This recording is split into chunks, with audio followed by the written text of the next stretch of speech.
Good morning, Derek Anderson.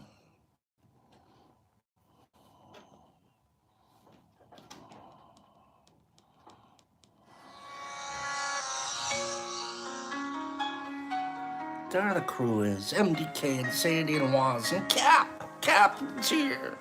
Niffy. Mushy. I see you, Mush.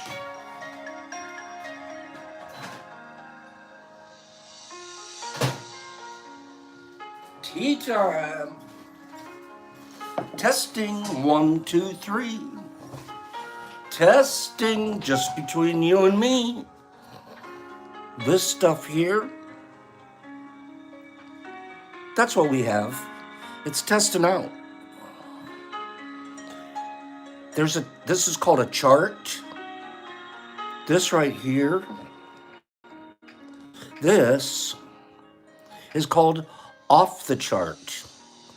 Off the chart. See what I'm saying? This one, they need to make another chart. Boop. So, we did a little testing this morning just to see. Oh, you're welcome, Mushy. Well deserved, my friend. So,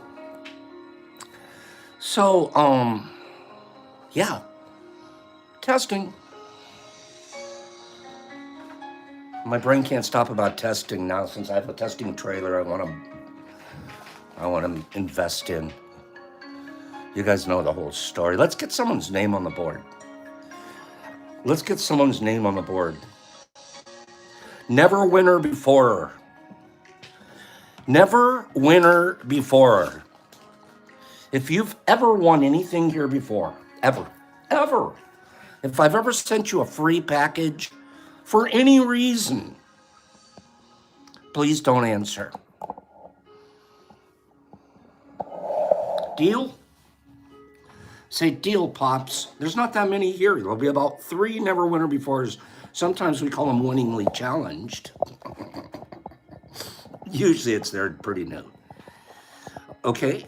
CCS is going to sign in under a different name. Don't cheat yourself. Don't make Pops call you out either. Never winner before. Only. We're going to try to get your name on the board. So, never winner before. If I've never sent you a package for free, here we go. Never winner befores only answer this. What kind of shoes does Bread wear?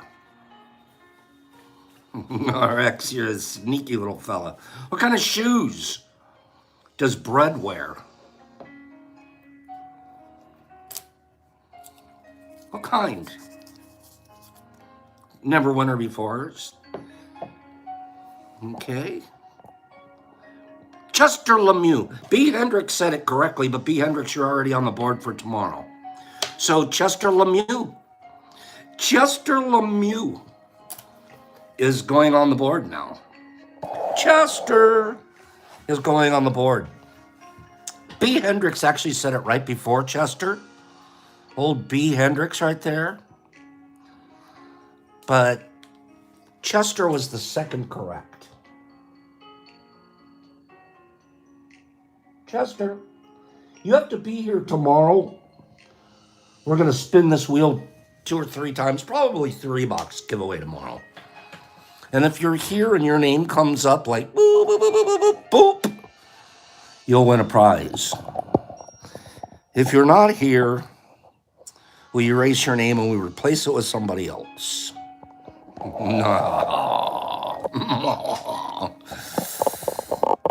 How's that working out? Is the spin wheel working out for us, you guys? Are we having fun with that? Or would you rather go back to the onesie twosies every day? Or would you rather go back to onesie twosies? Tell me the truth. Even as we do it, I give you a chance every once in a while to take this instead, right? I give you different chances.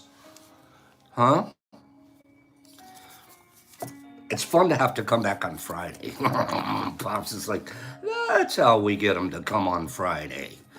Okay, it's very simple. Oh, I have the most beautiful reading today that I want to, you know how we do our little readings? Thank you, Tad, for answering, and others. The wheel is pretty cool. But once or twice a time, I also give you a chance to take a small prize instead of put your name on, right? That's fair. We give each other different ways to win here. And we just got a never winner before on the Nippy likes the wheel. We like each other, don't we? We have to mix it up like that, right, Niff? And then what else do we do, Carlotta?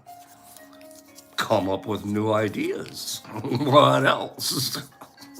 You know how long we've been doing this now? Since March 5th, 2 years ago, two and a half years. 2.5 years. Mary Jane, 2.5 years. April Brandon, we're seeing all kinds of OGs. We've got OGs coming. Carrie Crago. We got Niff. All the OGs are coming in. Old girls. Not old physically. We got the OGs.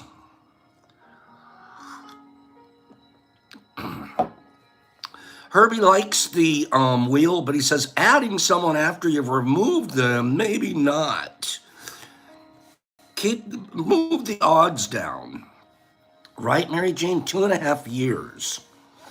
Mary Jane here is Indigenous American, and she's worked in charities and different things on her reservation to help spread spores.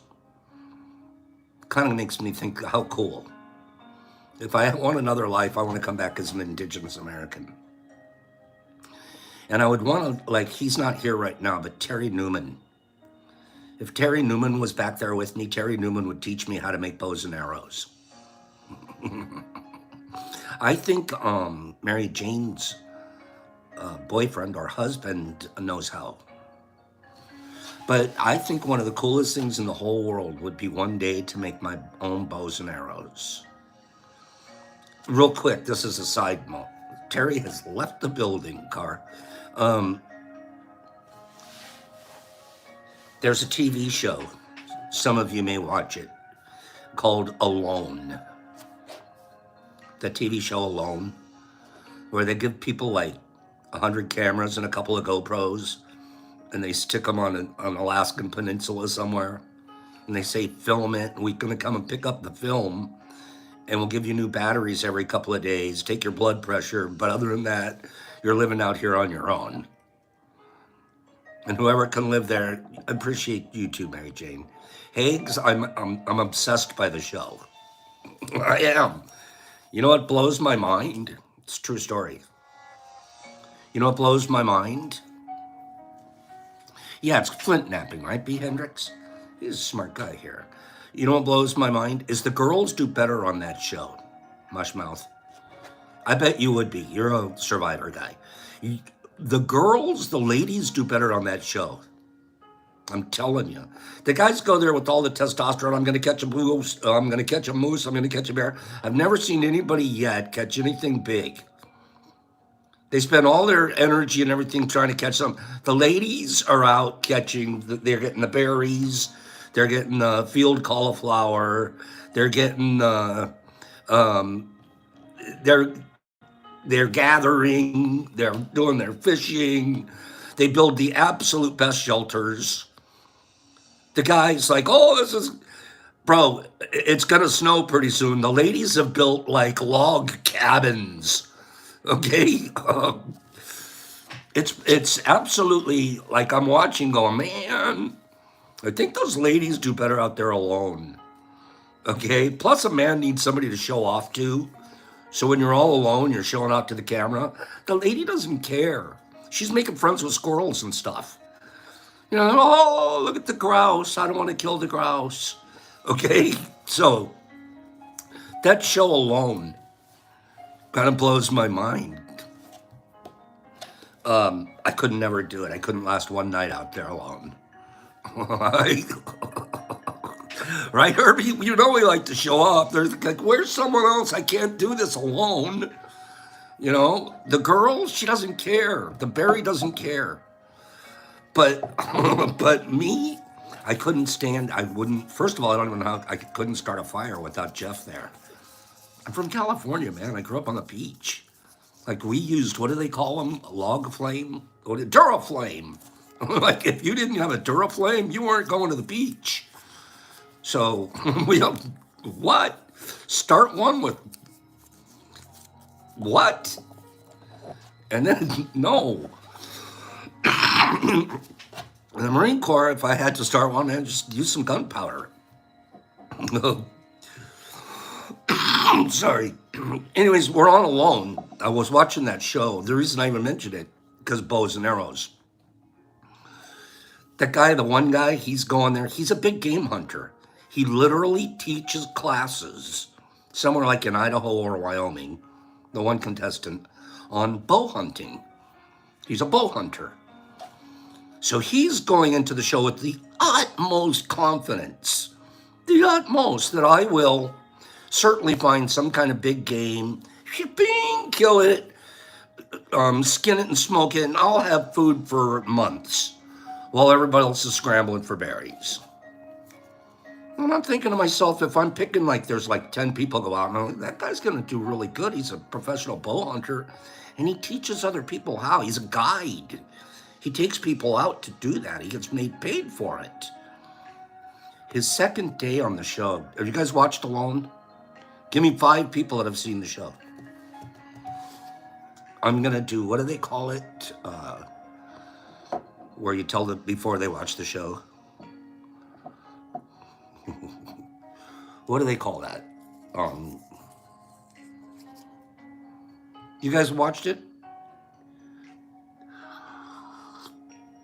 It's called Alone, right?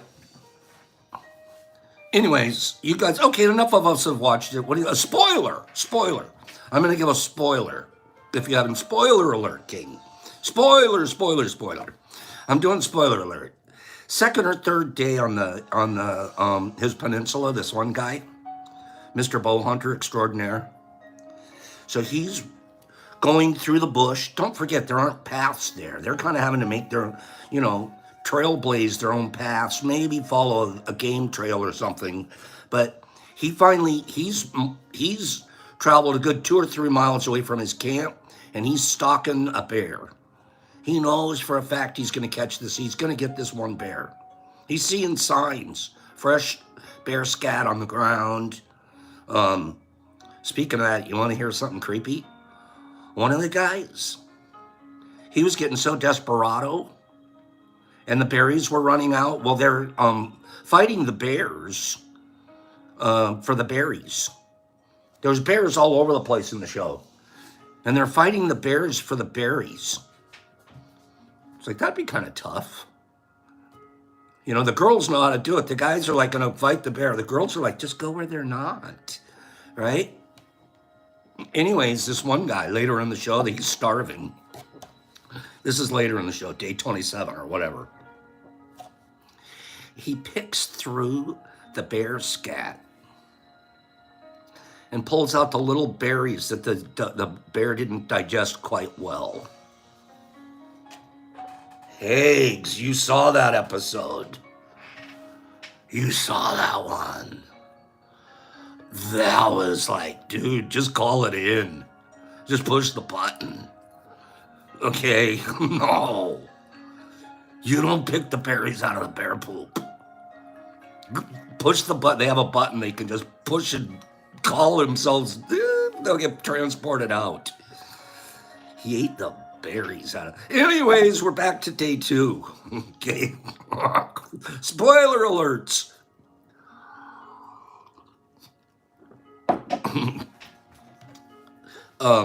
Just wash them off, Mushmouth says. He's like, we do it all the time in New Hampshire.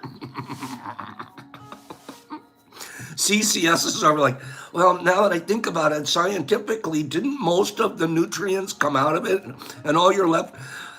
no matter what, we're not going near it. That's it. We don't care if you can watch them. We don't care if you can get a nutrient out of them. That's it. We're calling it in. Done. I can't find any other food. I'm out. Okay. Anyways, day 2, bow hunter extraordinaire. He's a handsome kid too, cowboy hat, and you just think this guy's gonna do amazing, right? He reaches sort of towards the end of the trail and he's like, oh, I think the bear's up there. And he goes to reach for his arrow. Oh, when you're put on the show, you're allowed 1 bow and 9 arrows. You're allowed 9 arrows. So if you shoot something high up in a tree and you miss, sometimes the guys are climbing the tree to go get their arrow. Or they're having to go find the arrow on the other side of the pasture or whatever. They spend half their time looking for the spent arrows. Okay, unless you're lucky enough to actually stick it in the carcass of the grouse, you're spending a lot of time looking, and you're losing arrows too. You don't find them. This guy, he goes to reach for his first arrow, first shot. He's lost his quiver full of arrows somewhere on the path between him walking from his camp to where he's standing. All 9, boop, gone. He's standing there with the bow in his hand, and he doesn't have a single arrow. He spends the next 4 or 5 hours of the show walking back, looking back over the path that he think he took, and he can't find the arrows. He must have spent 2 or 3 days on the show looking for the lost arrows. Couldn't find them. And this is the guy that was his complete reliance was going to be this. So I'm thinking, and he literally, besides maybe not being on camera, he's in tears. He is, right, Hags? I mean, he was ready to push the button on day 2. It's like, I can't do this program without an arrow, right? What's dude do? He freaking made some arrows out in the field. I was so proud of him.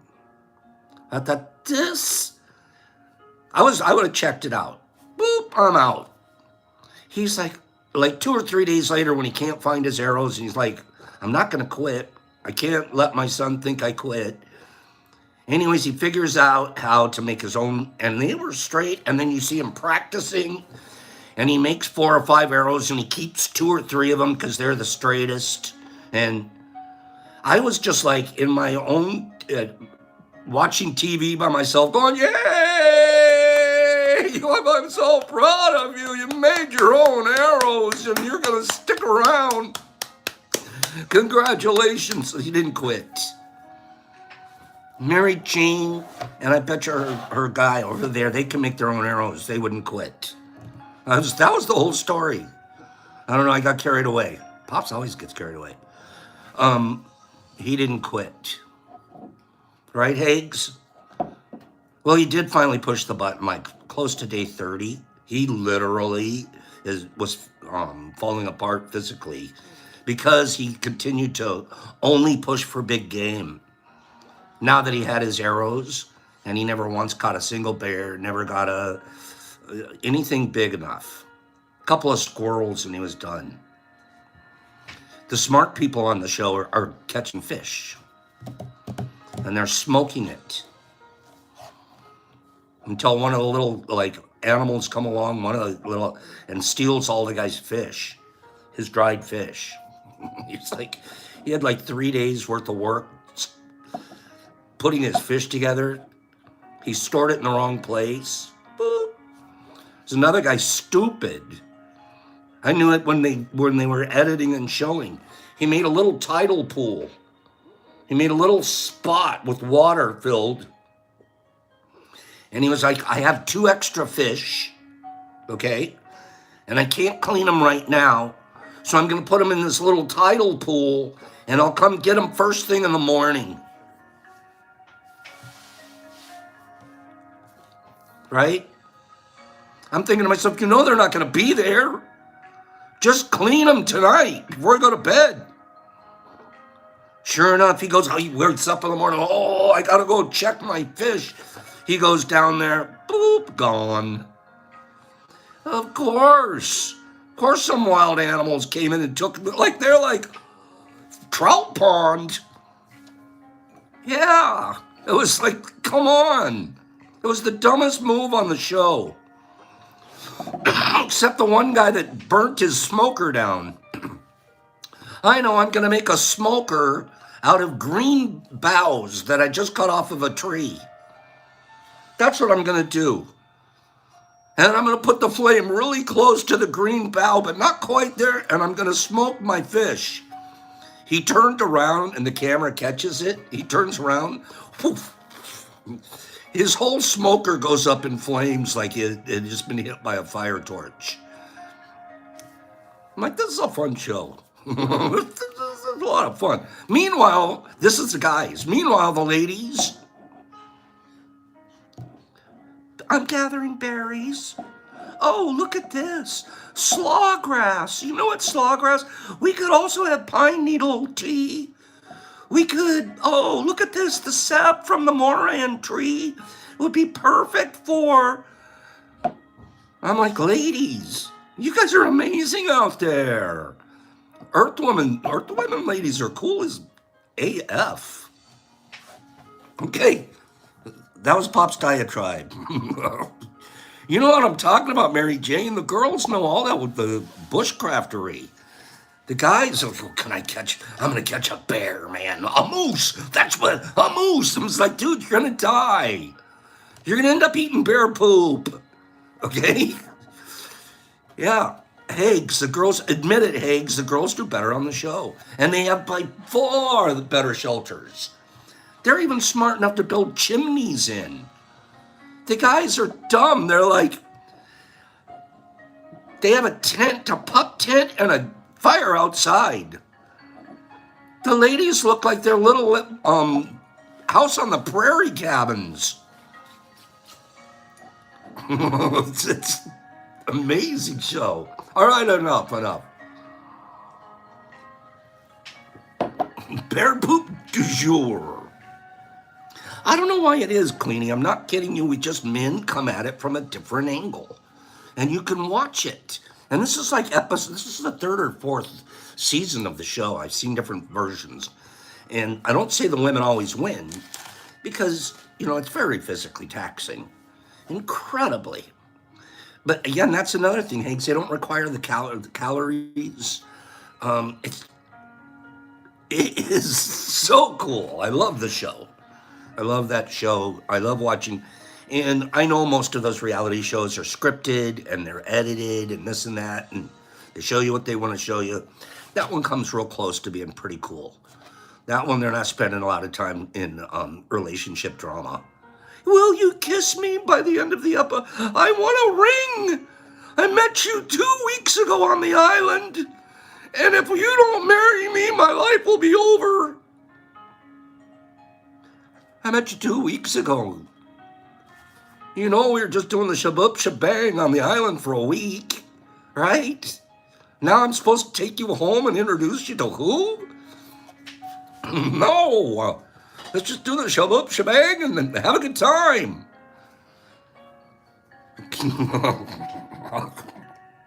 Those shows. Come on, man. Kick me off the island. I don't belong there. I was approached once, not that long ago, right before I moved to California. They were trying to do one of the mature dating ones. Moonshine. Like, mature. Thanks. Thanks for being kind to me. They're like, the slightly. So it's supposed to be like over 50 dater show. Would you like to try out for the show? I had to think about it for about 30 seconds. I was like, are you kidding me? Everybody in my life will see me on that show. I'm a hell no. No. Don't ever ask me. I lived next to Hollywood. We lived out there. Would you like to be? No. Absolutely not.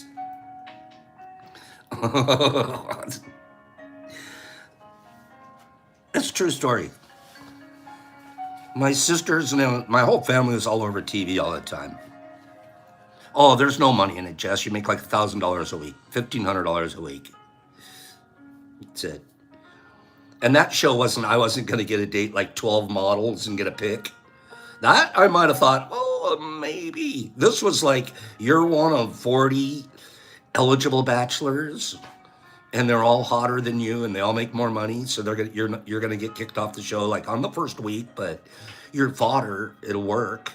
So you'll be around for one episode. I'm like, yeah, let me sign up for that. Yeah, that's a show I want to be on.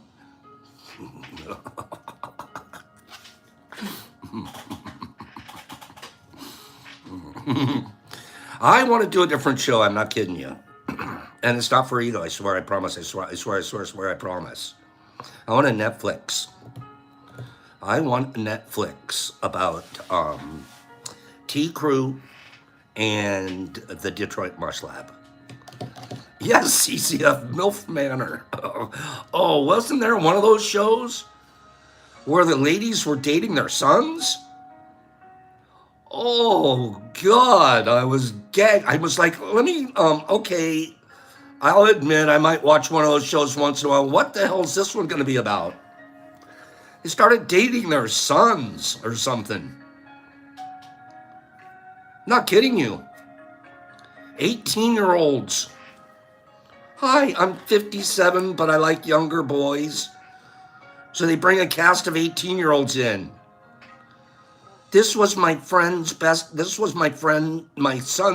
friend, and I always wanted to date him.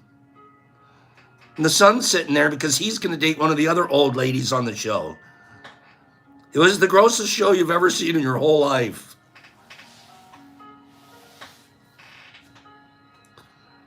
Brock, turn it off. Let's do a giveaway. Let's do it. I want to get somebody on the board. This is going to be a rando facto. Don't rush to look it up. Camp Cougar, you guys, you guys must have seen the show. I'm not even kidding you. What happened is the lady would go on with her younger son. The sons were like 18 to 25. And she's a MILF, they say, 40s or more. So she's and he's mom and son going on. Mom is looking for somebody the age of son, and son is looking for somebody the age of mom. And so they put 8 of those on there. 8 mom-son couples. Go at it.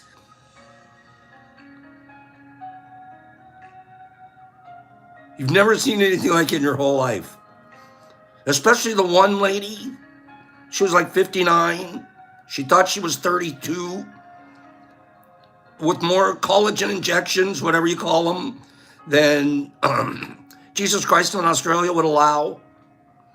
And she becomes super nasty. Like nasty for attention. Jumping in the pool naked and stuff. And you're like, the editing isn't very good because they should have just shown that part. I'm on a tangent. I apologize. Okay? I apologize. Yeah, they were 16 years old when they started planning the show. And then they were like about 18 when they actually got the show going.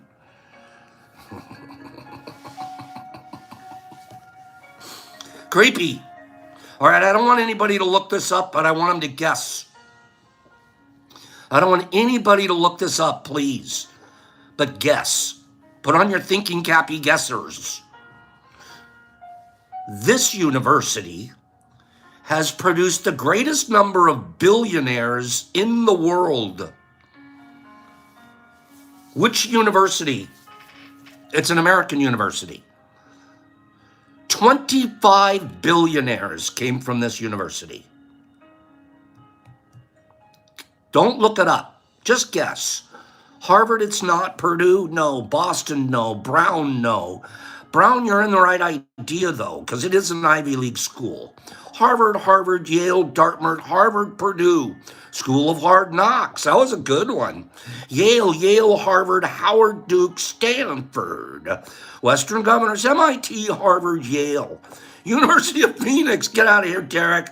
MIT, DeVry, close, Herbie, Stanford, MSU. Yale, Georgia Tech, Notre Dame, Princeton. No, but it starts with a P. It does start with a P. Cornell, West Point, CSU, Ohio. Steve Price, I'm gonna ask you to be Steve Price. I gotta give it to Steve Price. I wish he'd be a little Steve Price. I'm gonna give it to Steve Price. You should have been a touch more specific, but I think he knows what he's talking about. University of Pennsylvania. He put U of P. And right behind him, really close behind him, as usual, is Page, University of Pennsylvania. We're going to go with, who's this now? Steve Price? Is that right? Steve Price. Stevie, University of Pennsylvania. 25 billionaires have graduated from their, people that went on to become billionaires have graduated from there. Steve, I think I remember you here from a few times, so thank you for being here. Steve, I'm going to give you an option. You can either get your name put on the board for a spin to win tomorrow. I still have 2 spaces available. Or I can send you this 3 grams. Free gift, 3 grams worth of Ghost. And I showed you how strong it was when I showed you the test results. So I can send this to you now, or I can put you on the board for a big spins tomorrow. It's up to you, Steve. Talk to me. He's on the board. We're going to have some really nice boxes tomorrow, so hope you win, Steve. I hope everybody wins. Steve P. Good job, Stevie. That was an interesting fact, though. I got to get another person on the board. Let me get another person on the board. Or they can choose the Ghost. You can't look it up, though. No looking this up. Everybody here, give me your word. You don't have to say it out loud. Give me your word in your head. As much as I'm going to want to look this up, I'm not going to. I'm just going to guess. No looking this one up. This is straight out of the old brain pan. Okay? Good morning, Big J. Here's going to be the question. Robert F. Kennedy, 1968. I remember this. I was 10. And I remember this, like, vividly. I actually, to take that back, I remember seeing on TV, and I was 5 at the time, and it's still in my brain, when Lloyd Ruby ran up the ramp, and they were walking Oswald down the ramp in the Dallas police station.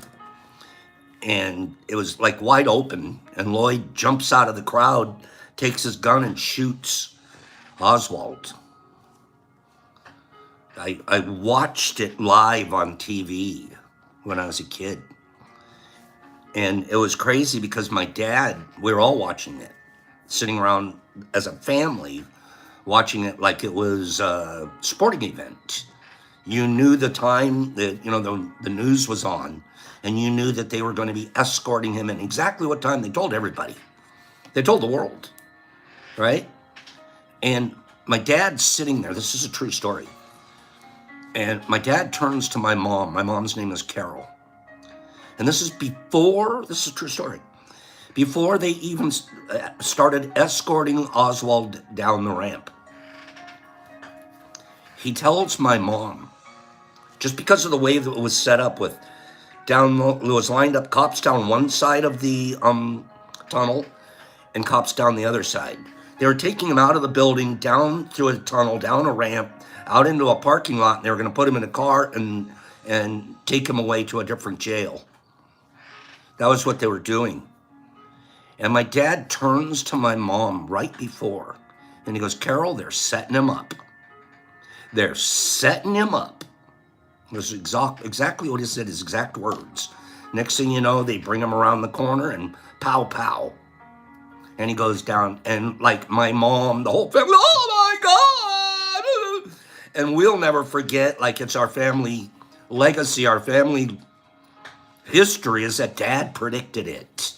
3 or 5 seconds before the actual shooting of Ruby to Oswald, my dad, because we're watching it live, and my dad was like, this is not the way you're supposed to be getting a prisoner out of the story, out of the jail. And so that began my, again, I told you guys I know everything you can know about the assassination and conspiracies and all that. And that was the beginning of my fascination. Yeah, it was hard to not forget. I was 5 at the time. So now I'm 10, and it's 1968, and it's, I believe it's June 1968, and RFK, his brother, is running for the Democratic nomination for president, and he's pretty much a shoo-in. Everybody pretty much knows he's going to get, there's going to be the Democratic convention's going to happen in August, but, he's campaigning. So he does his diligent visit to Los Angeles, and he's, I think it was the Shriner Auditorium or something like that. I have to remember the auditorium that he was at. He's going through the kitchen area.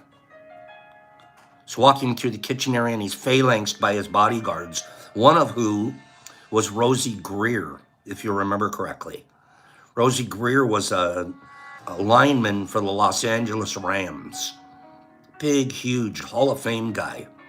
And when big shot celebrities, this is back in the day when football players didn't make billions and billions of dollars a year like they do today. He moonlighted as a bodyguard. So Rosie Greer, when Hollywood or big shots or stars or something would need a big bodyguard in their group, Rosie Greer would be get hired. Am I rambling? I just feel like it's a history class. RFK. It's 1968. He gets killed in Los Angeles by, do you remember the guy's name? Crazy little guy. Sirhan, right?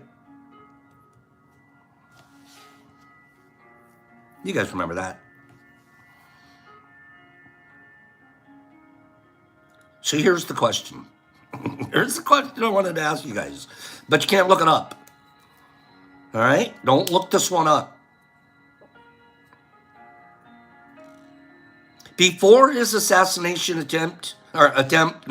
assassination in 1968, Robert and Ethel Kennedy had how many children?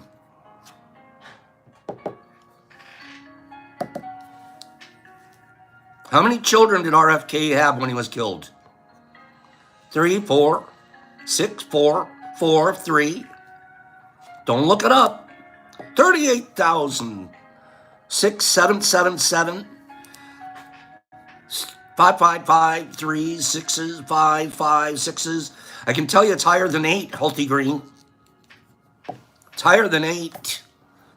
This is a good Catholic family. Big J, it's higher than 9. Just Irie Fungi. 11 children. He had 11 children when he was killed. I had no idea they had 11 kids. Woo! And now, like somebody said here, one of those children, Robert F. Kennedy Jr., is running for president. He's had a total from those 11 so far, as of this writing of this, They had 35 grandchildren. 11. King, knock it off. Irie. Where was this? Who was this again now? Irie's never won anything here before. Let me go back to that name. Irie Fungi. There we go. Irie Fungi, tell me what you want to do. Would you like your name to go on the spin to win wheel for tomorrow? Or would you like me, which is right here, I have room for you here, or I can send you this 3 grams. Irie Fungi. Now, I hope you're in the United States. You sound like you could be in Jamaica. I can't send anything out of the United States. Irie said I'm going for the Ghost Pops. That's great. I'll need your address at the DetroitMushLab.net. And when you send that to me, I'll go ahead and send this to you. Okay? Make sure it's not an Irie address. Okay? Because I'm feeling the Irie, Trev. Okay. Are these interesting rando factos so far today? You know what? Have you guys noticed what I've been doing? Have you guys noticed what I've been doing? I've been using the rando facto information to put people's names on the board. Woo!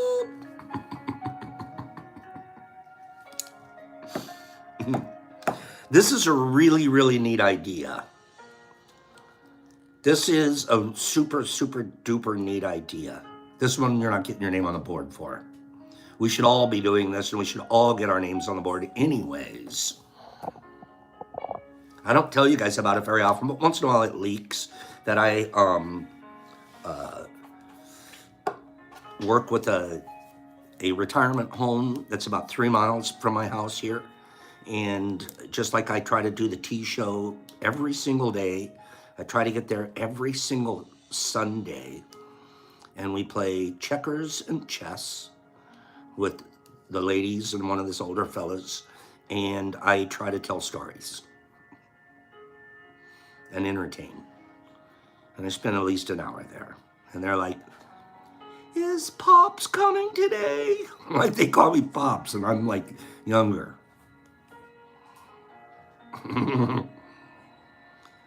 There's a couple of people like, I refuse to call you Pops because you're younger than me.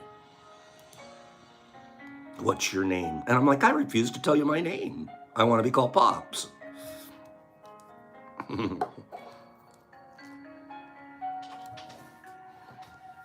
I say that because it works for me. Isn't it neat to have people look forward to seeing you? Car? That's pretty neat. It works especially well if you do it regularly. That's when it becomes cool. It's like they can literally say it's 9 o'clock, he'll be here. 9:01.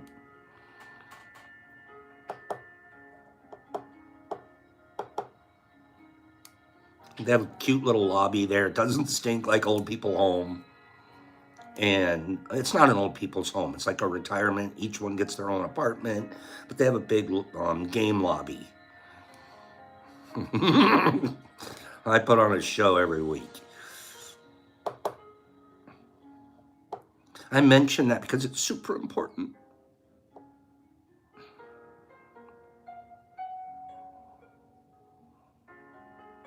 What if I was in there? I don't want to know little Danny's going to be here Sunday. Or whatever his name is. Pardon me.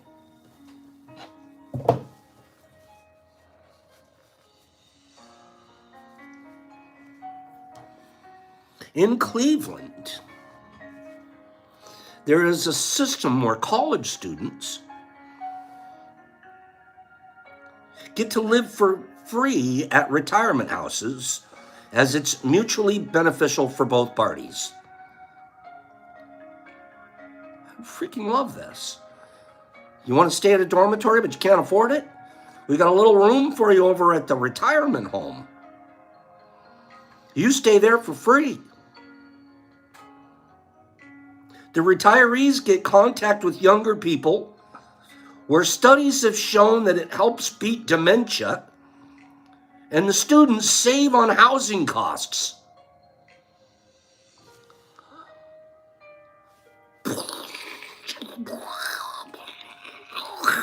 Off like leaving gray matter on the ceiling. Why aren't we doing that? Why is that only in Cleveland? That is amazing. Give a student a cell or two. If a cell is good enough for one of the old people, stick a student in one of the cells. All you got to do is be nice to the people when you come home. I'd get pops to cheat my homework. I would. You know what, Anthony? You could bring your own spices if you're young, because you know how their food's going to be kind of bland. Yeah, it'll be a lot of oatmeal and stuff. You're allowed, if you're a student, you could bring your own spices.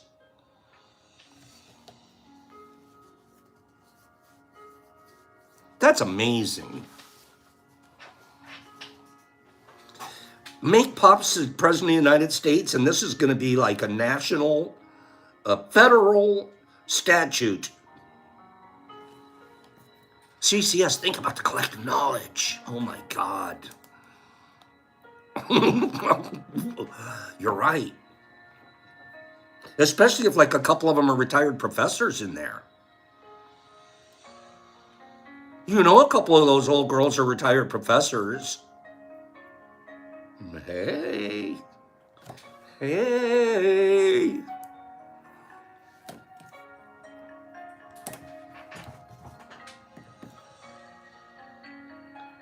So, if you throw a penny from the top of the Empire State Building and it hits somebody, I've always been told you could kill somebody. A penny from the top of the Empire State Building.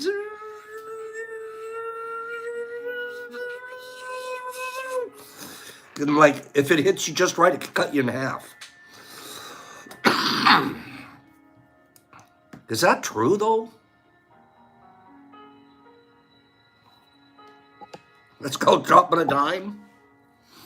Is that true? I've always been, literally, one of my urban myths is if you drop a penny from the top of the Empire State Building, you could easily kill somebody down below if it hits them. That's why they didn't let you throw them off. Some of you are pretty darn smart here, saying, heck no, Pops. That's like, what's wrong with your legacy? Like, Carlotta, haven't you heard that? Give me a couple of people that have heard that, at least so I don't feel as dumb as I'm feeling right now. Nerd was told that. Mythbusters tried it already. I didn't know Mythbuster tried it. I didn't know that. Mythbusters is kind of cool how they do that. Let me tell you what Rando Facto says. Throwing a penny from the top of the Empire State Building would not be lethal to anyone on the ground. It's too small and it's flat. According to physicist Louis Bloomfield from the University of Virginia, if a penny landed on someone from that height, then it would feel more like getting flicked and not even that hard.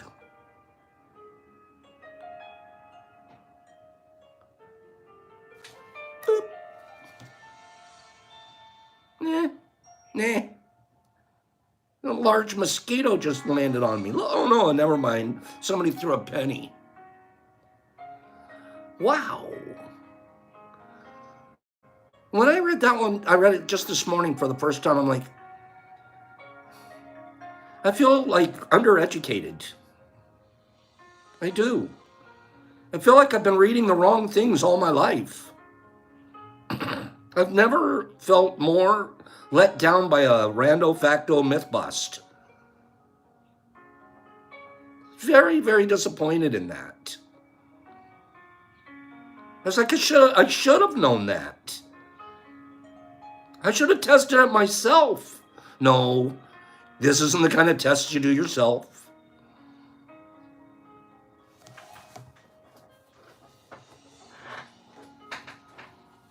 What form of transportation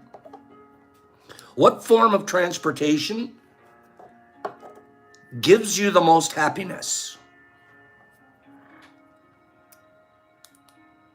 What form of transportation gives you the most happiness? Walking? Nope. Nope. Car? Nope. Holly M has it correct, a bicycle. Holly, are you on the board? I don't care if you're on the board or not, I'm going to send you this. I'm saving the board spot. Holly, you could be on the board if you want. Holly, do you want to be on the board? Or do you want me to send you this? Bicycle is the answer. According to the published Journal of Transportation, people who bicycle are in the best moods compared to any other form of transportation. Holly, this is for you. You need to send me your address at the DetroitMushLab.com, and I'll send this out to you. Okay? And then we also had, was it Irie? I think Irie was the other winner, right? Pretty sure.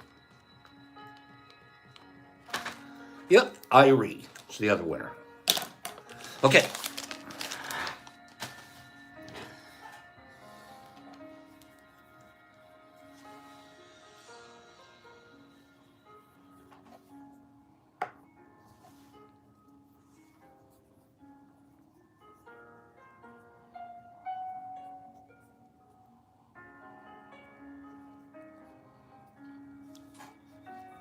Coconuts. Coconuts. I'm cuckoo for coconuts. Coconuts are cuckoo. You can't even classify the things. I love coconuts in that they give us cocoa coir. Thank you for the cocoa coir coconuts. Verdant undergrowth in those Hawaiian jungles, forests. Coconuts can be classified as fruits, nuts, or seeds. They can't make up their mind because they're nuts. They're coconuts. They could be a fruit, a nut, or a seed. Many people consider them, wait for it, Garden of Eden. Garden of Eden, the old story, the one I used to tell everybody. What kind of tree was in it? In the Garden of Eden, the one you weren't allowed to touch.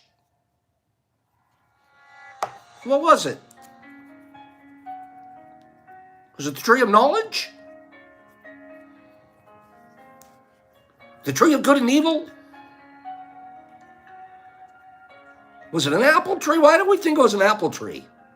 Everybody thinks, and I remember teaching us an apple tree. I think Newton laid underneath the same tree and got hit on the head with one of them. What kind of tree was it? Was it a tree of knowledge? Tree of guilt? The tree of list of sins? It was a pretty sick but more tree. What kind of tree was it? I know, CCS, it's usually an apple tree. Usually Eve's plucking an apple. Here you go.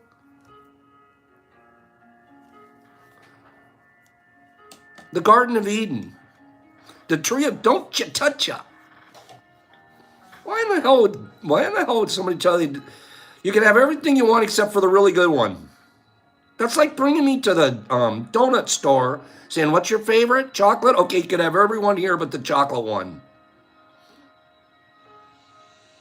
If you don't eat the chocolate one, that proves you love me. What if you just gave me the chocolate one? Wouldn't that prove you love me? I don't get it. Why are you testing me? Why can't you just accept my love?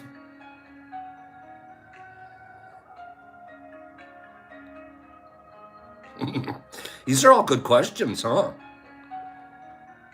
These are all really good questions. That's why we like it here. Damn middle-aged painters. I know, Anthony. The tree, no, we watered it with hot dog water, ego. Well, I'll tell you what. Most authorities nowadays think that it was a coconut tree. That the coconut tree was the tree of life. That was the one. It wasn't a teeny little red apple. It was a big old brown nut seed fruit thing to clunk you on the head. A coconut tree. It's a palm tree, but it's coconut, right? Most people considered them to be the tree of life, as every part of a coconut can be used as food. Every part. Every part can be used as food, fiber, drink, utensils, fuel, and even instruments. You can do more with a coconut than you can with an apple. Pretty cool. And then you find out later you get coconut, you get cocoa coir out of it. Down at the bottom of the tree, you got all kinds of psilocybin mushrooms going. The coconut bra. Don't forget the coconut bra, Steve. You're right. They wear those in Hawaii with grass skirts.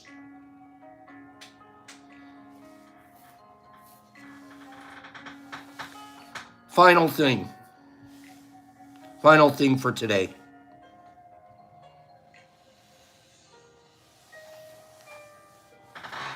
Caucasians, gray hair. Caucasians, gray hair. Caucasians. Caucasians tend to get gray hair first, followed by Asians, and then by African Americans. Scientists still don't know why.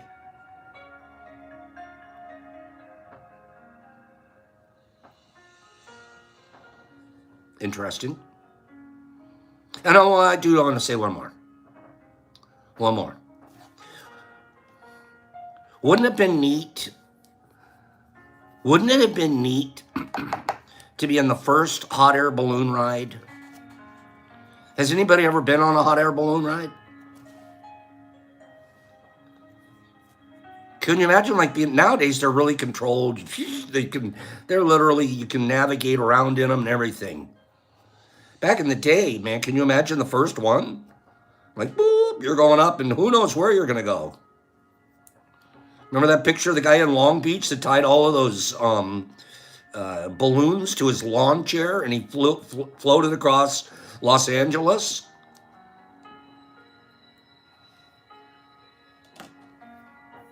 Right? Well, somebody feels a lot like you guys. Most of you here would say, no, I don't want a balloon ride. Most of you, Danny Deckchair, was that his name, Jess? That was a great story. Darwin Award winning. The guy like floated around on he literally had balloons off of his lawn chair. I looked at that, go, man, if I lived next door to that guy, he could have talked me into getting into the chair. I'm crazy enough, I would have got in the chair. China still likes balloons? You're stupid, Jesus. Okay, I've always wanted to say that.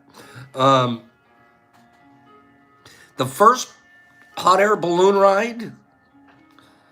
Good morning, Kim. The first hot air balloon ride occurred in September 1783 in Versailles, France. The passengers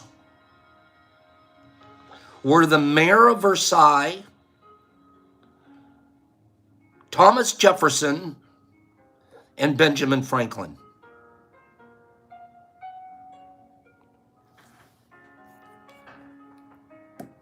I wonder if Benjamin Franklin tried flying his kite off of the thing. Okay, Pops just lied to everybody here. I just lied to every one of you. Every single person here I lied to.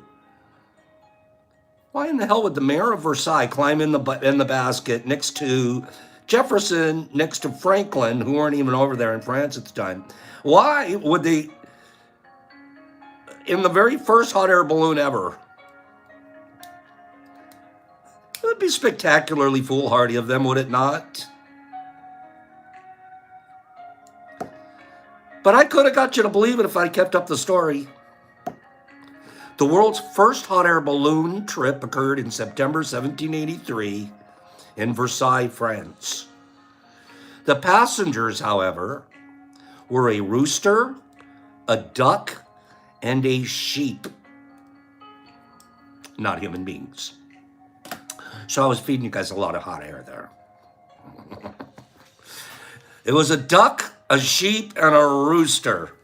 Okay, great combo. Send them up, see how they last. Oh, Pops, why do I do that to you? That was who it was. It wasn't Jefferson, Franklin, and the mayor of Versailles. No. Okay? I blindly believe everything you tell me, Greeny says. I know. I know. I have to watch my power. I have power. I have to watch it. Because I'm out of line.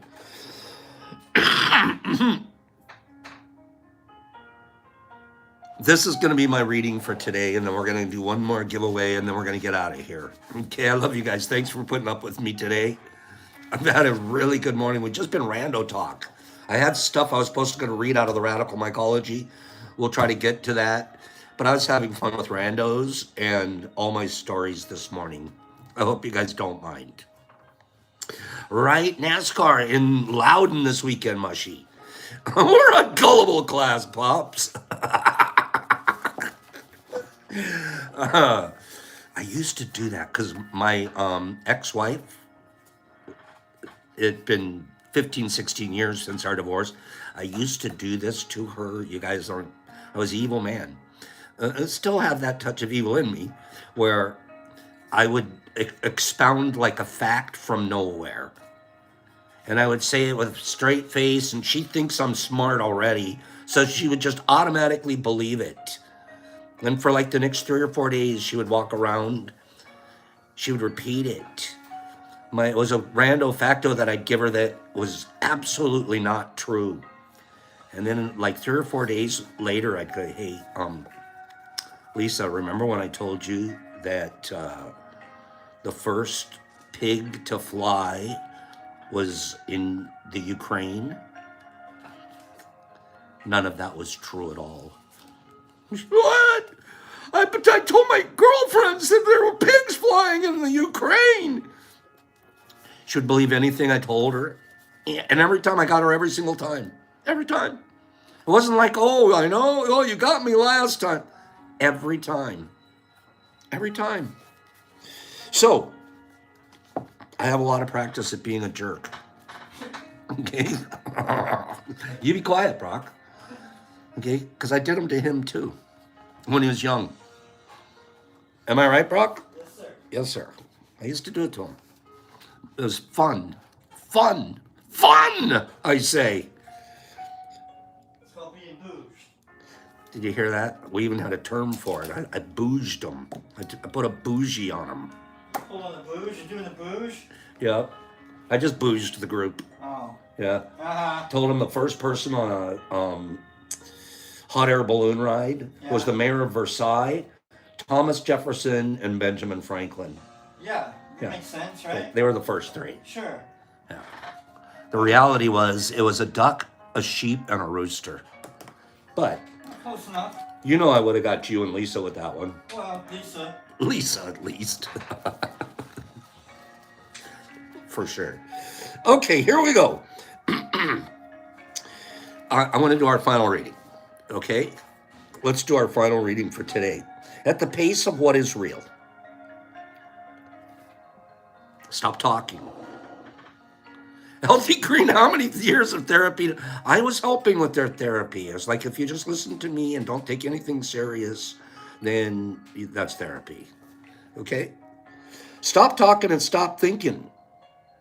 And there is nothing you will not understand. Like most people I know, I struggle.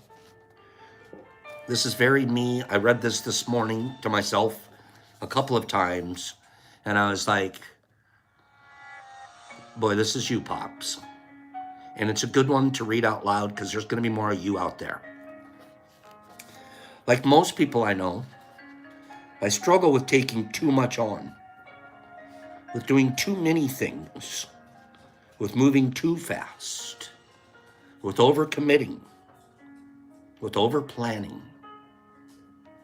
I've learned that I must move quite simply at the pace of what is real.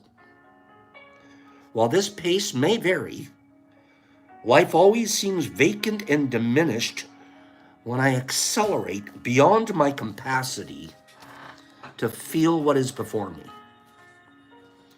It seems we run our lives like trains, speeding along a track laid down by others, going so fast that we blur what goes by. Then we say, oh, we've been there and we've done that. The truth is that blurring by something is not the same as experiencing it. So no matter how many wonderful opportunities come my way, no matter the importance placed on those things by others who do have my best interests at heart, I must somehow find a way to slow down my train. The train that is me, until what I pass by is again seeable. I can touch it, I can feel it. Otherwise, I'm going to pass by everything. I can put it all on my resume, but I will have experienced and lived nothing. It's the blur. It's the blur. There's so much of us, it's screaming by us, guys. It's screaming by us at the speed of time. And you think you had an experience because you saw it blur by? I would argue with you, and the author would too. We're not experiencing when we see something blur by. We're experiencing it when we're in it.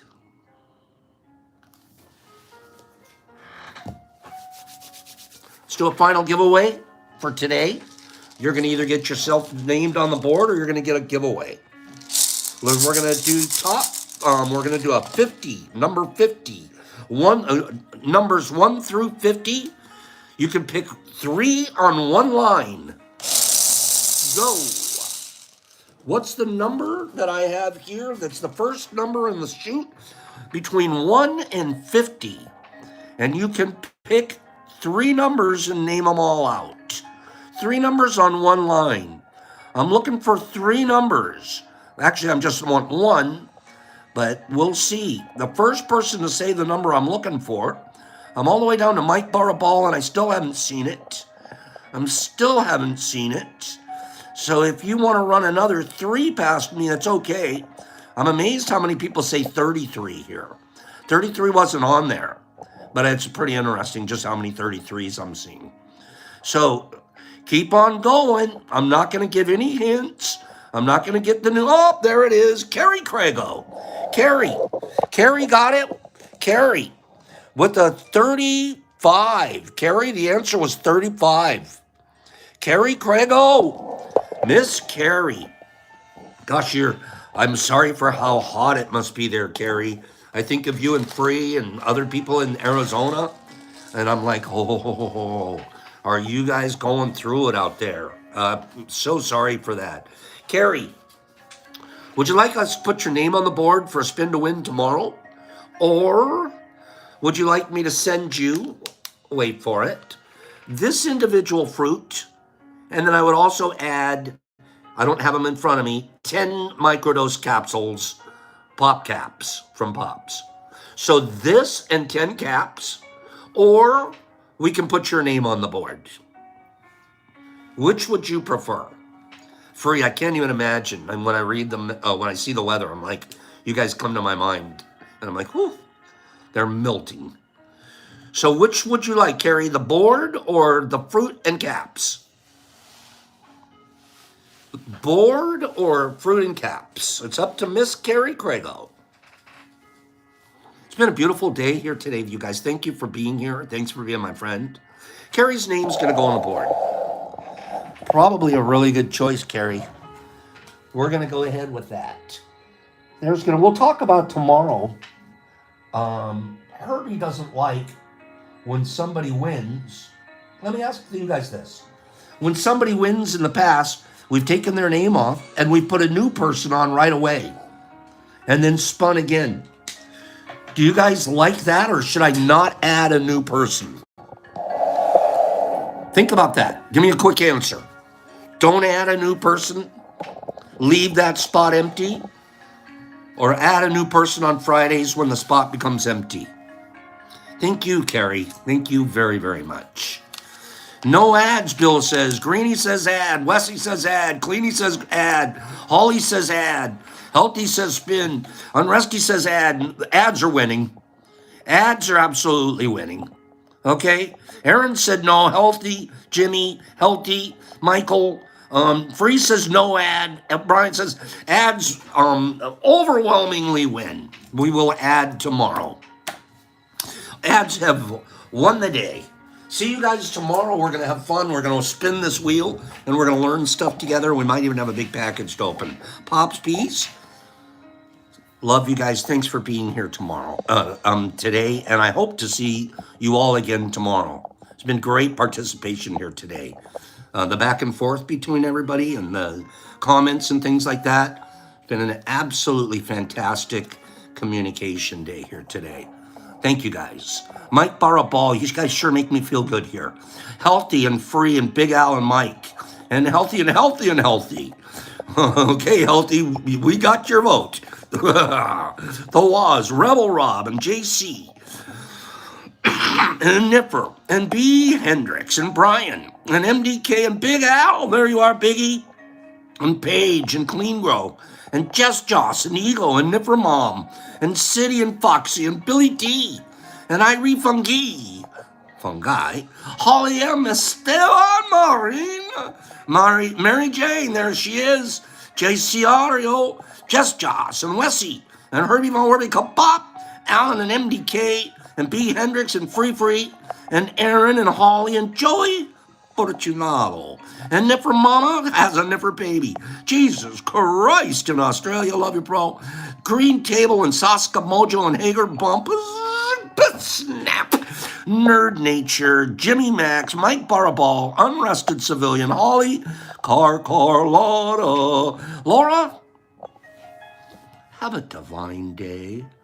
Captain Kevinoid, Jesus, Irie, Titty, Tad, miss you, Tad, Carlotta, Carrie, Esteban, Michael Brown, and Tiffany, I know you're there, Hanky, CCS, and the Waz, Flying Wink, and Healthy Green, Nurs, Ratchet, Captain, and Grady, and Holly M, and the Waz, Holly, Just Joss, Mushy, Mouth, Jesus Christ, MDK, Healthy, Streety, love your big guy, Pagey Streets, Sandman Jolie, hey Jolie. Married with Michael, Paige, and MBK, and Tad, and CCS, and Catton, and Mushmouth, and Kimberly. Have a great day. Have a great vacation up there. Jess, Josh, MVP, Michael Brown, Mike Baraball, Pop, peace. Get out of here and go be kind. It's easy to do. It starts with you.